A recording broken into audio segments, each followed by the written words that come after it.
Show her some love and come. 21?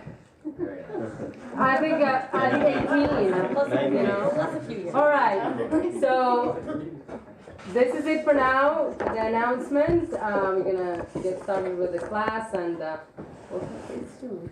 Thank you. Okay, thank you all for being here. Very excited. And here it is. So basically, I was thinking, we're finishing now the book of Bereshit, of Genesis, but I want to relate it slightly to what's going on in the world. And as you all know, some crazy stuff. I constantly hear of another case of anti-Semitism, or someone that was attacked, or someone that doesn't feel comfortable, they were hurt, or they were spoken badly against. And it truly is what we call Be'ikvata de Mashiach, the times of Mashiach. Now, we all believe, according to Judaism, that the world can't just continue the way it is. Just can't. Eventually, there's going to be a change in the way that the world is run, because this system that we're in isn't ideal. The system of the world that we're in isn't ideal. There's too much pain, there's too much hate, and there's a Jewish ideology that eventually we will start entering a new zone of time called the time of Mashiach, which will eventually be like it was by Adam HaRishon. It will take time, but it will be like it was by Adam, when there is no more pain in this world. And we see it now. It's insane what's going on. But, there's much dispute about the belief of what Mashiach is. The Christians believe it more than the Jews, right? And then, most Jews, you ask them about Messiah, and they're like, I don't know. Right? That's not Jewish, right? Sounds Christian to me. Well, it's actually very Jewish, and we made this stuff up, right? And then some people came along, and, we didn't make it up us as humans, but as Jews, we brought it to the world, right? And then someone came along and said, hey, no, our guy's the Messiah. So, first of all, to those that have told me, and I've had this many times, why don't you believe in, this is completely off the topic, but I'm just going to go there anyway. Why don't you believe that Jesus is the Messiah? I've had that many times. My first thing is, can you not see what's on my head? Just leave me alone, right? But I don't have the guts to say that. But I have had many times, especially when I was at the university. Oh, I just realized I'm not recording. Right, so many times when I was at the University of Oregon, I had many people that would come up to me and say, hey, I see that you're Jewish. Why don't you just believe in the Lord? And I'm like, I do believe in the Lord. And they're like, no, our Lord. I'm like, what kind of Lord is that? So, the guy that never had a Lord that made him. And I'm like, oh, well, then he's not the Lord. So there goes that discussion. 1 second. But I've had a lot of discussions about the Lord. And I'm not talking about the Jewish Lord. Right, so anyway, basically here goes some answers, okay? There's 3 directions to this answer of why the Jews don't really believe in Jesus, okay? And the very first is because it says clearly throughout the Torah that Mashiach will come and there will be peace amongst the world. Lo yisagoy el goy min cherev v'lo yimadu od milchama. There will be no more war in the world. And let me ask you, when that guy came along, was there peace in the world or not so much peace in the world? It wasn't just probably, but that was the time when the Jews were exiled from Israel. So they were all getting beaten big time by the Crusades and so on, right? So by the Romans, and it was after Christianity came after Romans, right? But they were a branch off from the Roman Empire. So the Jews were being thrown around. There was war all over the world, and for the past 2,000 years, there's been war. So to make the claim that he was the Messiah, well, that's kind of hard because we've got 2,000 years of proof that there's still been war. There goes the very first dispute. The second dispute is that we believe that the world will know that there's a God, eventually. And how will they know that there's a God? Well, both by logic, by seeing in the world, and through the Torah. So it will come evident at some point, scientifically, that there's a creator to this world. It will come evident to us. And it won't only come evident to us scientifically, but eventually there'll be a point where we all will recognize that there's a God, whether it's because of the wars that will happen or whatever it is. We have this prophecy that the world will know that there's one God, and not just any God, but the idea of one God that doesn't have a body or a figure of a body. So we have this belief. And has the world for 2,000 years come to the recognition of a creator? Well, it's growing, but there's all kinds of ideas of what a creator is. So that's kind of fallen apart for 2,000 years. And in fact, actually, Nachmanides says one of the reasons that God brought Christianity and Islam into the world is to spread the idea that there is a God into the world. That eventually that idea of God will eventually be spread into the world, which is very interesting.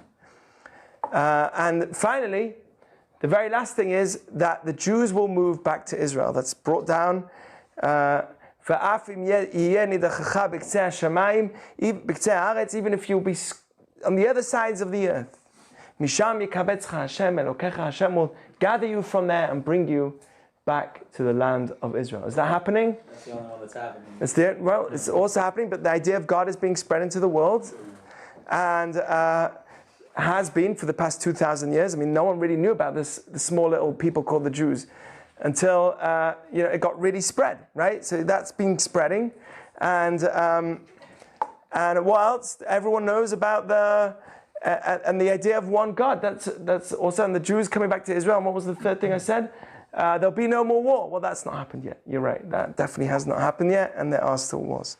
So, when we think about like people that came from Iran, right, in 1979, and they were in absolute comfort. A few weeks before it happened, people were in absolute wealth. They were wealthy, successful. Everything was going well for them. All of a sudden, there was a takeover in Iran, and the Jews got basically thrown out. I mean, their businesses were taken. Hey, this is not yours anymore, right? Right? That was really what happened in Iran. So you can't think for any minute that we have absolute stability, because we've got 2,000 years of history which proves that no stability that you think you have is an absolute stability. And look what's going on in America. In America today, we have what we thought, the Golden Medina is what they called it in half Yiddish, half English, right? So it's the country which has been so kind to everybody, and it has. But look all of a sudden how things are changing here. And they've changed everywhere. In Europe, things are changing. Look at campuses in America today. Jews are not feeling so comfortable as they used to. What's going on? So you might say, oh, it's better to hide your kippah, and it's better to hide your identity, because then it's going to be easier. Well, that's not helped throughout history.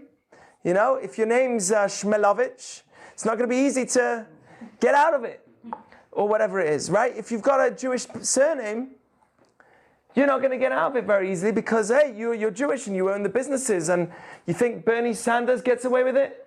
Everyone says, oh, he's Jewish, and look at the people on the other side, right? So wherever you are in the world, people are going to say to you, and history has proven, whenever we try to run away from our Judaism, that didn't help, and whenever we try to run to, by identifying more, that didn't necessarily help. So wherever you are, we're in a situation where there's something going on. There's something going on. And I want to talk to you about some of the prophecies that we had. This is not my class. I need to work on the class of the prophecies, because there's hundreds of prophecies that we have about the future of what's going to be. We can never know the end. And we learned this in this week's Torah portion, that Jacob was trying to reveal to his children exactly when the end will be of this time that we're in. And he wasn't able to know it. And we will never know the end of days, of exactly what will happen and when things will change. We will never know. But what we will know is the path that we're in right now, and what direction we're going in, and if it's in that direction at all. Okay? So let me teach you some of the things that we learn. This is mind-blowing, just to make you realize, hey, something is going on and we knew about it. Okay, so here it goes. This was written 2,000 years ago. And it was written in a Midrash called Pirkei de Rabbi Eliezer, which came around the same time as the Talmud, slightly before. Listen to the wording of this Midrash. Tell me what you think. 15 things are going to happen, and we know that there's going to be 4 different types of exiles, which we went through. First was Egypt, right? Then there was the Babylonian exile.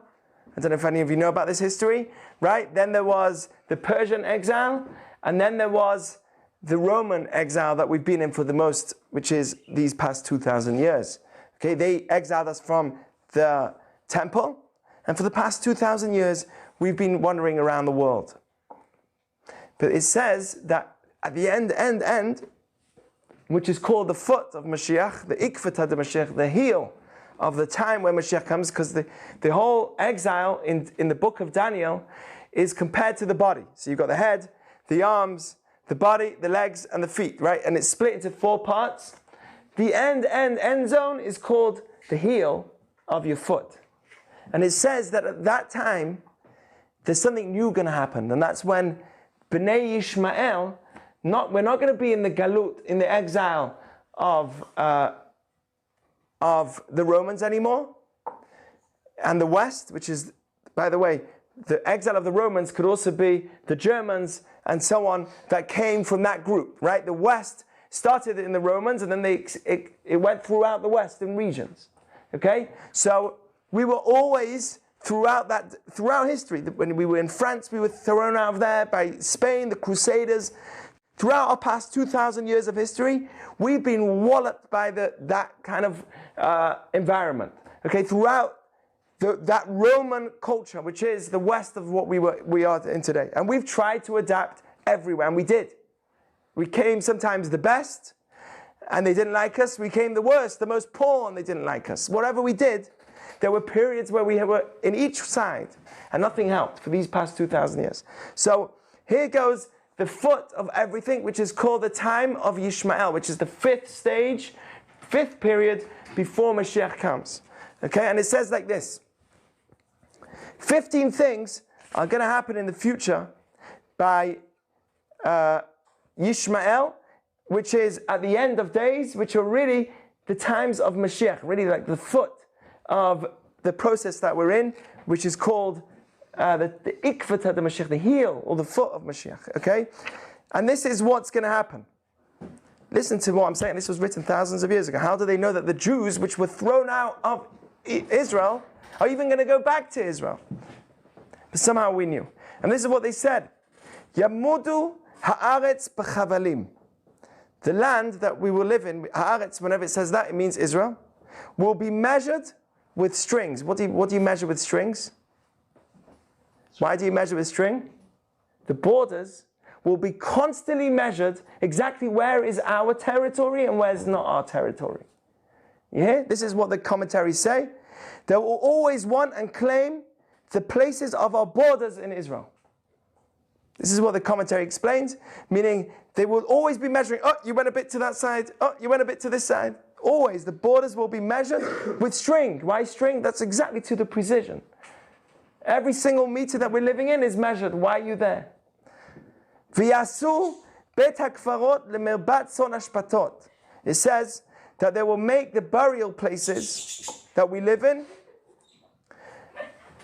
the holy places, not just the burial places, into areas of garbage and for their sheep, for their grazing of their animals. They will transform any areas that we find valuable, or at least try to transform it into a place which is for their benefit. Right? Why? And the commentaries say, "Kedei lechazek et ma'amadam ba'aretz," in order to strengthen their right to the land. Isn't that interesting? And again, where did we see that the most? Dome of the Rock. Dome of the Rock. Well, it's going to talk a bit more about the Dome of the Rock. But even Hebron, anywhere there's Joseph's tomb, which is, by the way, a prophet of theirs as well. Joseph is a prophet of Islam as well, and they believe in him. But for some reason, they constantly tried to destroy that tomb, and same with everything else. Before the Jews came in, they tried to destroy so much of the land of Israel. Any archaeology or any kind of historical artifacts that they found were thrown into a certain place. Till today, they're still discovering it in Jerusalem, which was like the garbage of Jerusalem. And they threw it there in order to hide our identity. Okay, let's carry on. The next thing is, umadadu bahen umehem al rashei ha'arim. What does that mean? They would start measuring the places of the strategy, right? Strategic areas. Back in the day, at least, the high areas were places of strategy, so you could see from far. Okay, so it says that they're going to explicitly always check where our places of strategy are. They will try and control the areas of our strategy. Oh, in this place you have your planes, in this place you have your weapons. Those are the areas they're going to try and always look at and try and study. By the way, this was times where the Jews were already being thrown out of Israel. How do you know we're even going to get back? V'yarbeh hasheker, lies will be increased against them. Right? It says that they would claim against the Jewish people lies in order to rule over them. Is that happening? Right? We kill Palestinian children. Right? Is that what they say? V'yignaz ha'emet, because right now it's getting so severe. Like, it's crazy. You talk about anything and they're like, but you killed my Palestinian children. What are you talking about? Like, hello? Yeah, but I breathe. Oh, but you killed my Palestinian children. Hey, but I'm from England. Oh, but you killed Palestinian children. I live. Oh, you killed. I mean, what are you doing? You don't even let me speak. You're saying such lies and stupidity that you don't even know how to answer it. This is what's happening. Look at this. V'yignaz ha'emet, truth, whenever it comes out, will be hidden. They'll try and hide it. Ze'omek nosaf sheshek, it's another way of lying. Not just will they lie, but they'll hide truth as well. And this is not only in the land of Israel, it will be outside as well.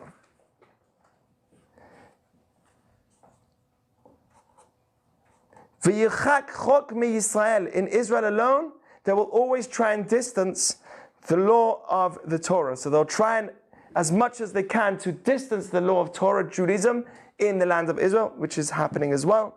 V'tabeh avonot b'Yisrael, there will be many Jews that will distance themselves from the Jewish people. This is all told before we even knew it.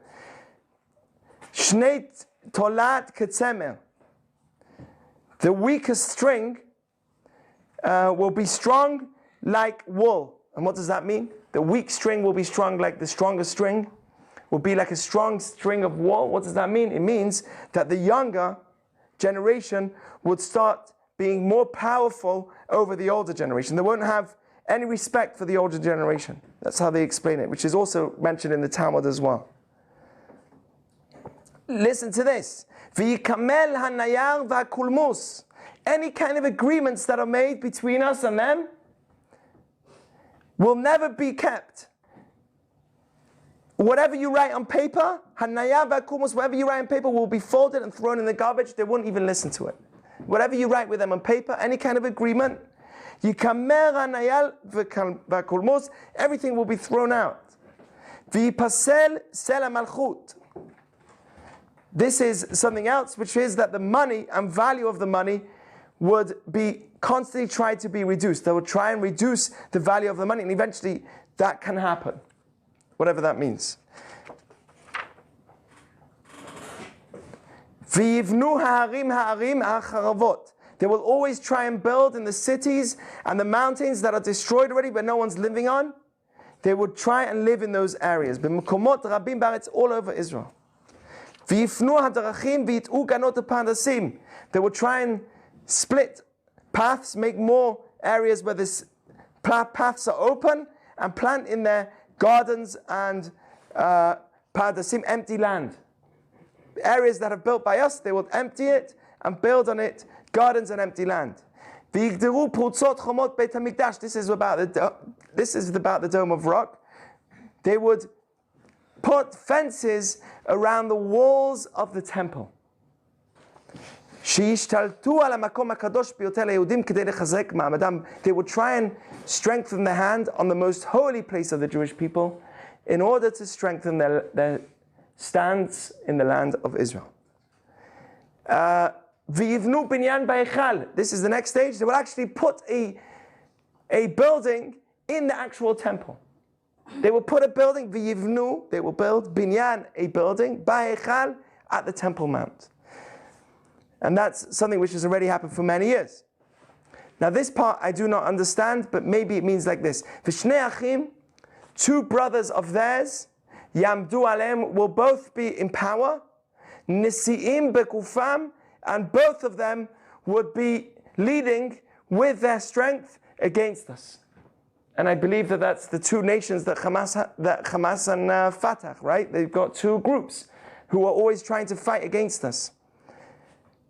Ubi mehen, and during those days, Yitzmach Yamod Tzemach ben David, in those days, Mashiach will come. Shenema biyomehen de malka inun. As it says, in those days, the king will come. And Mashiach is not some guy, Gandalf on a white horse coming here, right? But it's really this idea that there will be a power, a recognition that what we are standing for is true, and the truth will eventually all be coming out. It says, the truth will be hidden, but eventually what happens to truth? It comes out. So there's a limit to how much a lie can last for, right? If you date someone and they fake their way through, and they're like this cute guy or cute girl, right? And eventually you marry them, and what happens? The truth comes out. You can't hide the truth for that long, right? So that's how life is, and that's how the world is. And eventually the truth will come, and we hope, please God, that it will come very soon. But these are the, I was reading this and I'm like, wow. Just to it gives me hope, even though, it's crazy right now and you see some crazy stuff, but we have to have hope that eventually there's a path. There's actually a pattern, and we have that pattern written down. I want to actually work in a real class where I could talk about the times of Mashiach and exactly the process and what is meant to happen and what has happened till now, because we have prophecy of all what has happened till now, until today, and what will happen in the future. Wouldn't that be nice? So it's nice because it gives us comfort to make us realize that there's a path. It's not like there's no reason that everything of all this is happening. It's not like, hey, I'm part of this people, and it's just like, duh, everyone hates you. Like, why would you choose this? But there's obviously something greater that allows us to, even in the darkest of times, that during the craziest of times, Jews chose their Judaism. It's insane. Why would you do this? But they did, because they knew about the power of what we are and what we come from. Yes, you had a question? Daniel. Yes. Go for it. When it comes to Mashiach, people always criticize it. It's either, is it a person? Is it an era? What is it specifically? People are... It's both. It's a person and an era. There's going to be a leader that would lead us in the path, who will be not some physically strong person, but a very spiritual person. And he would have, through a certain level of prophecy, he would be able to guide us through the process of Ikvata the Mashiach, through this time. We have to go through the study of exactly what would happen, because I'm just giving you some tidbits of what's going to happen. Just prophecies that we've seen that will happen, and we're seeing it happen right now. Okay? But there's some things that will happen in the future. Like the nations that will all come. We're told that there will be something in Paras, which is Iran of today, and that the nations of the world, the West, will fight them, and eventually they will come to Jerusalem. So there's a whole process exactly of what will happen. And I know it, but I'm not clear enough to give a whole lecture on it until I actually sit on it and work on it and give a talk on it. But I just felt like, hey, this stuff is going on. Don't give up. What is Edom? It's talking about Paras and Edom. I remember I was reading a little Yes, Edom is the Roman Empire which destroyed the Second Temple, and until today we're at the result of that destruction.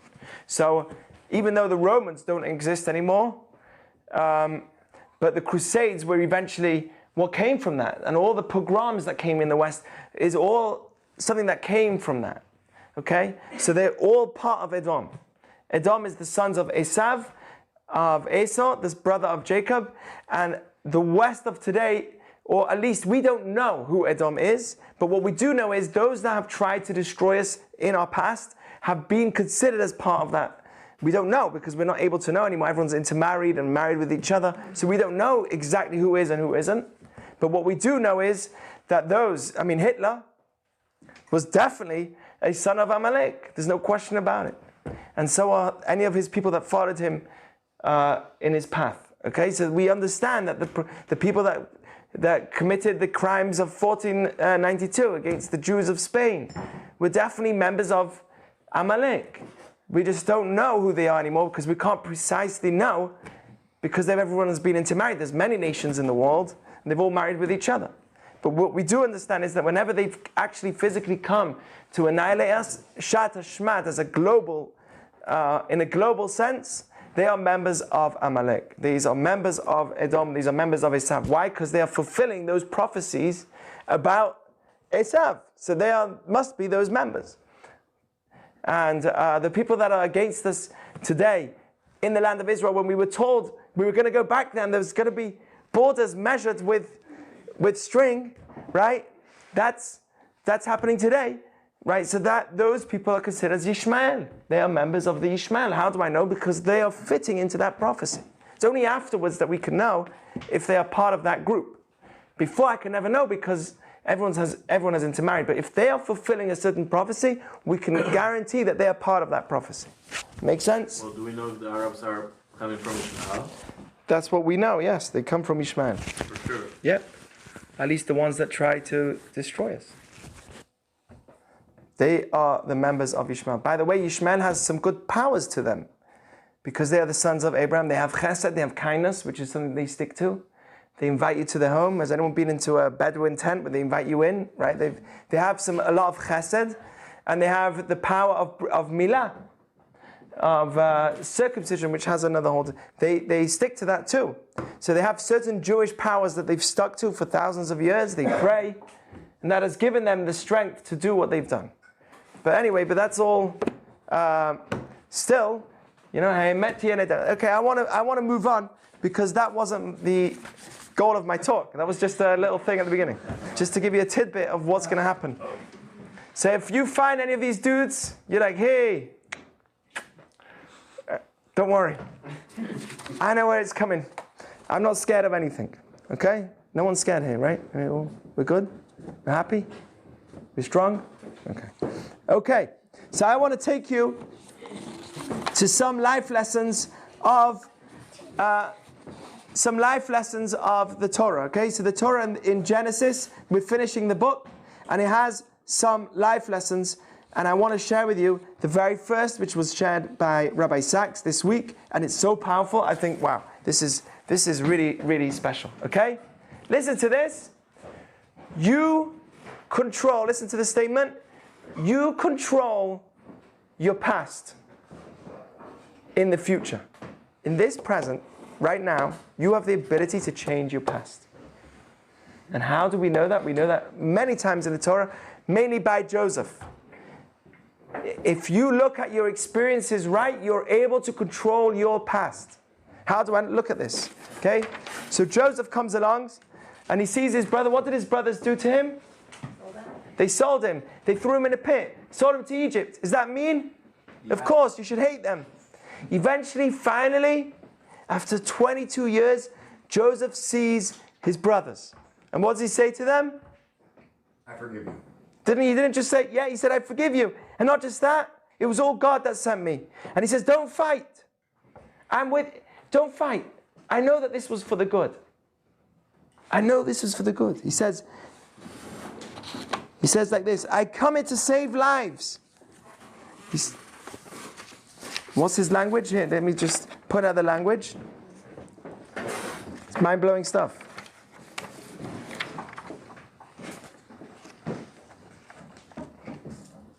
But God intended it for good.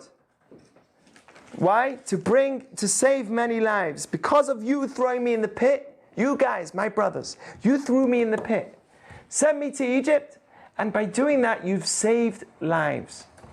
And he says the same thing in this week's Torah portion. He says it twice. Once last week, and once this week. Hey, you guys have saved my life. This is insane. let me show you the language of Joseph. Okay, 50:19. So let's go to 5th. Perek Nun, Yutet. He says, Joseph says, hey, don't be afraid anymore. Am I instead of God? You thought to hurt me, but God thought good. Why? Because this moment right now, he did it for. To give life to many people. By you doing it, you gave me. And he says like this. It says in the Talmud, he says, he comforted them. He says like this. He says, if already 10 candles can't put out one candle, who's the one candle? The Jews. No. 10 candles against one. Who's the one?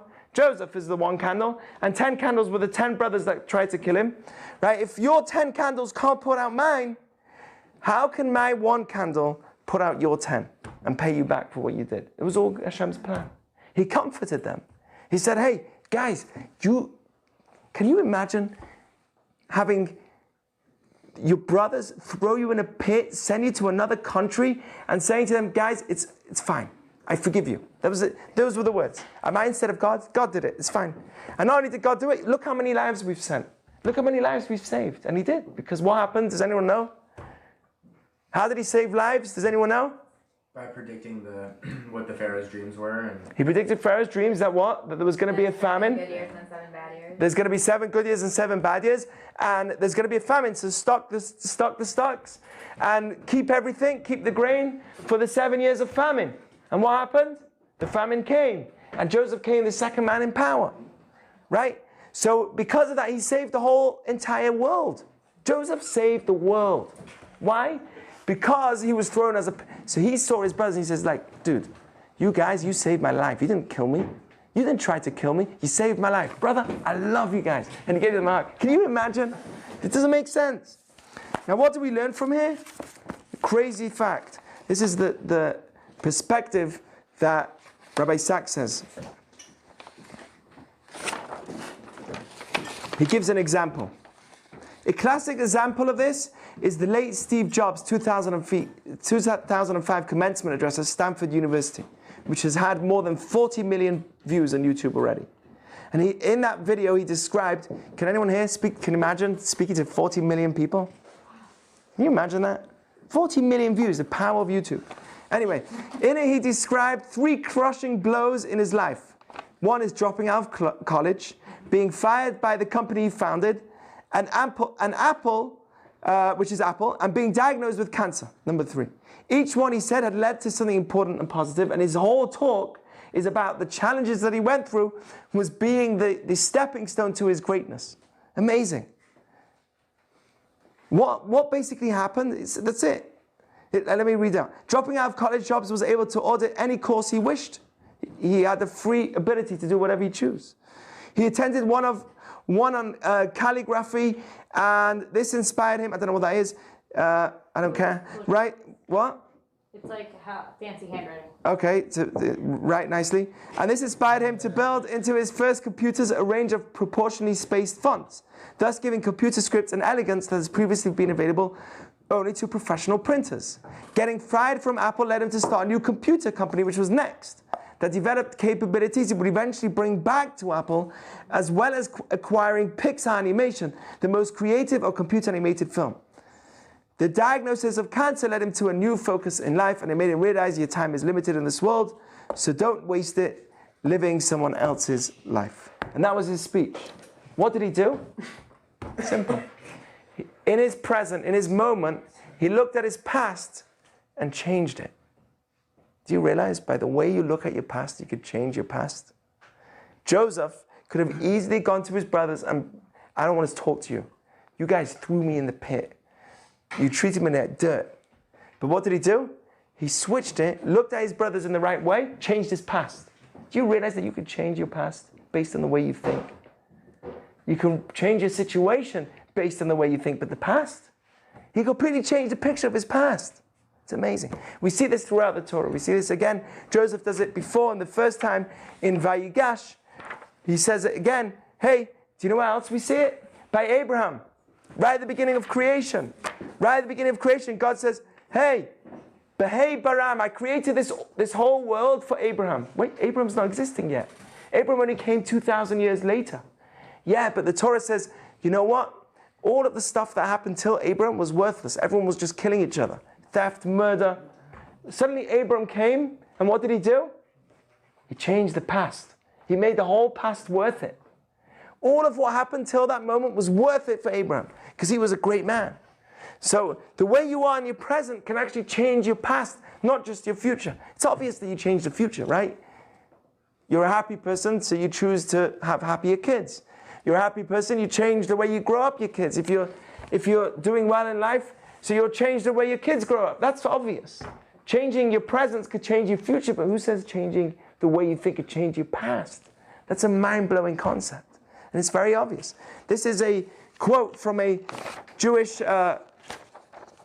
therapist, and he says like this. Professor Mordechai Rothenberg of the Hebrew University has argued that this kind of technique of reinterpreting the past could be used as a therapeutic technique. Change the way you think of your past, see the good in it, boom, bada beam, you're good to go. Right? You change your whole future. Not only do you change your whole future, you change your past. It's amazing. So who thinks you should think better of your past? How do you do it? Simple, connect the dots. Look at your past and say, okay, you know why this happened? If not for this happening, I wouldn't have gone to LA, and then I wouldn't have met, Ishmael.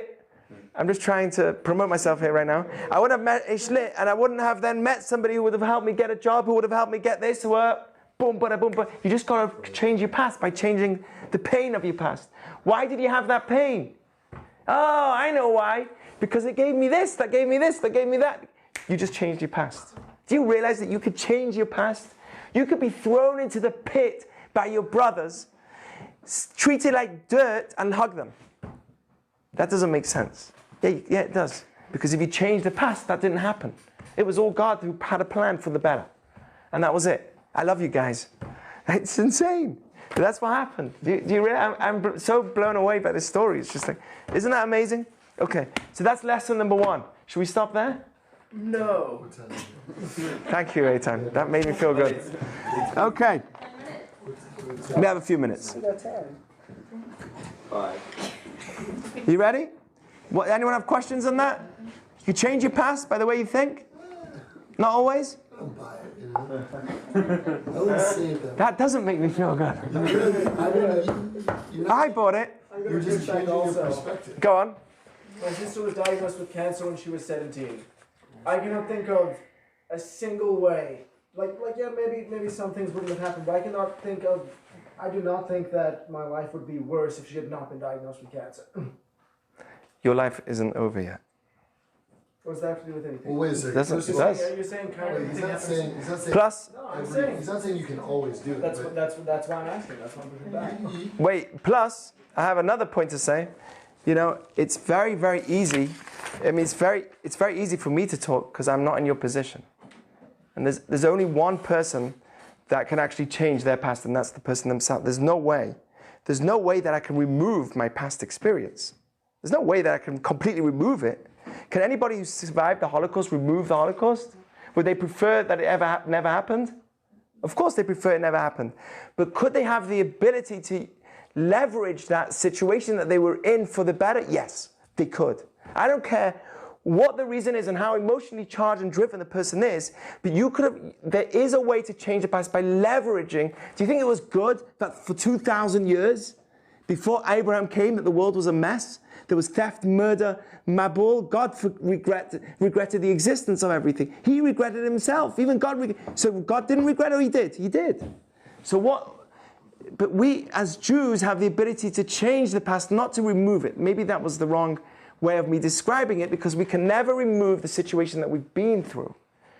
But we can actually leverage it, use it for something that can actually do something great in this world. There's no way that can't happen. And that's what we do. Whenever someone does pass away, we take that person's name and we just spread that name into the world in the most amazing. I gave that tzedakah in her name. I did that in her name. I did this in her name. Suddenly that person's merits, we don't see that person right now, right?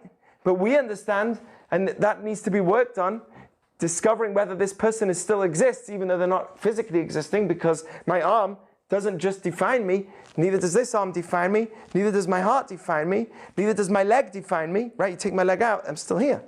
You take my body out, you're still here. Does which synaptic connection in my brain define me? So you take out the physical, we have to still work on whether my spiritual existence still exists.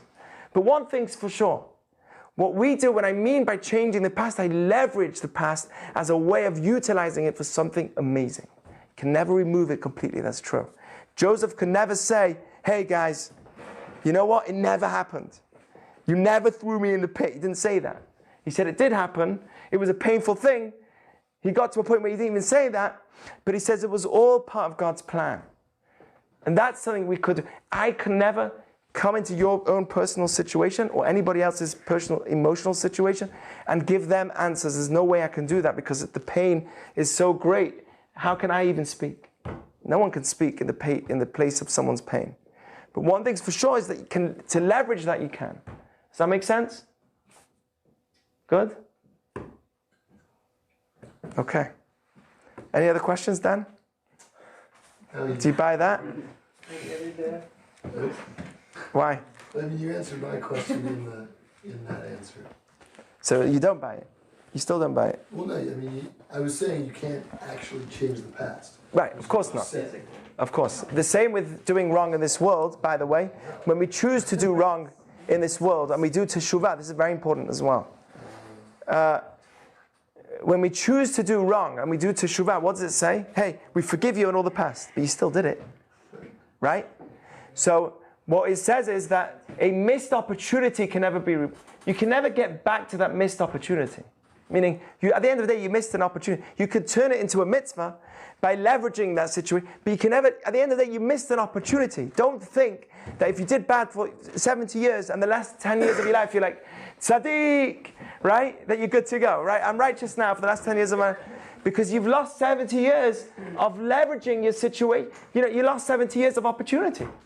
The reality is there was 70 years of opportunity thrown out the window. So that's definitely a reality. The same with teshuvah and everything else. But we can consider that as, if you use it right, as a way, you know, somebody who's on drugs, who spent 20 years on drugs, can they help some druggie? Or how do you say it nicely? Can someone who's addicted to substances that are not healthy, right? That's more correct, right? So if you can help. So yesterday, I tried to recover the files, but I didn't get the end of this shiur, this class. And what we finished the class with was saying how another point was that we have to focus on the good areas that we're good at already and develop them. And through that, I will develop the areas that I'm not good at. And I called it, don't destroy the traits that you have, channel the good traits that you have, which basically we learned from Jacob. Jacob had his sons, and before he passes away, he gives each of his sons a blessing. And what was the blessing that he gives? It says, Ish kebirchato berach, he blessed each child according to the blessings that they already had. So he found Yehuda, and he said, Yehuda, you're the one that has the quality of being able to admit, to be able to overcome your pride and admit if you're wrong. Wow, I bless you that you should be strong in that. And the obvious question is, if somebody's good at something, why bless him in the area that he's already good at? Bless him in the area that he's not yet good at. And the answer to that is that that's the way that we should work. If you want the strength of Am Yisrael, the koach of Am Yisrael, what we need to do is work on the areas that we're good at, and then the flaws will also be strengthened as well. We had some discussion, and we came to the conclusion that that doesn't mean you should ignore the flaws you have. You must recognize them. But as a whole, if we develop the areas we're already good at, we will be able to develop all the areas as well. And we learn this from a great scholar, a great teacher, Rav Volber, who explains this concept based on the words of Jacob to his children. Jacob is the father of Am Yisrael, of the Jewish people, and we hope to strive with that strength, which is to be able to, in work, in my life, and especially in my spirituality, to grow in the areas I'm already good at, develop the areas I'm good at, focus on them. Don't define myself by my flaws, define myself by my abilities, and through that I will be able to fix my flaws as well. Thank you for listening, and Shabbat Shalom. There is no standing ovation, of course, but I do bless you that you should be able to see the strengths and the goods that you have and ignore the bad traits in a way that would destroy you. Use the good, recognize the bad traits, and use them as well in order to elevate yourself in all areas as well. How do we do that? By checking out and strengthening the areas that we are good at already.